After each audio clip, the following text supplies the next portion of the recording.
So now what we'll do is we've got all of our code. You can try this out and it should work. But what we want to add is the ability to control the throttle, and we'll even give you the option for controlling the yaw if you wish. So at the end here, we'll create another if statement of if flag is 0. So if it is, we're going to add in throttle controls. So we'll just do the typical CoDrone dot analog scale change analog read A4. So that'll read the throttle joystick, then convert that into a throttle value, save it into throttle, and send it off to the drone. So this way you can still control the height and all that. But then what we also need to be able to do, we'll give you the option for, is controlling the yaw. So for this one, we're going to create another variable. Actually, this one's technically a constant. It's called yaw enabled. So if yaw enabled equals 1, we're going to let you control the yaw. So again, this is just the typical yaw controls.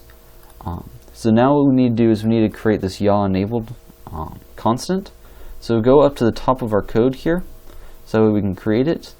And we're going to go, this one's a little different, so I'll explain it to you guys. Up here, go pound define yaw enabled 1. So what this is it's what's called a constant. So the pound define creates, it's kind of like a variable, to where if you ever type in yaw enabled, it'll put in the number 1. So it works very similar to like stride, where it always puts in 1,000. But partway down in my code, I could change stride. Like we change flag around, we change roulette, we change timer, all that. But for yaw enabled, we want to leave it constant. So what we did is we did it like this. So that way at the top of your code, if you set it to 1, down here it'll let you do the if will be true, so you can control the yaw. But if you change it to another number, for example 0, this down here would be a false statement because yaw enabled is 0. So then you can't control the yaw.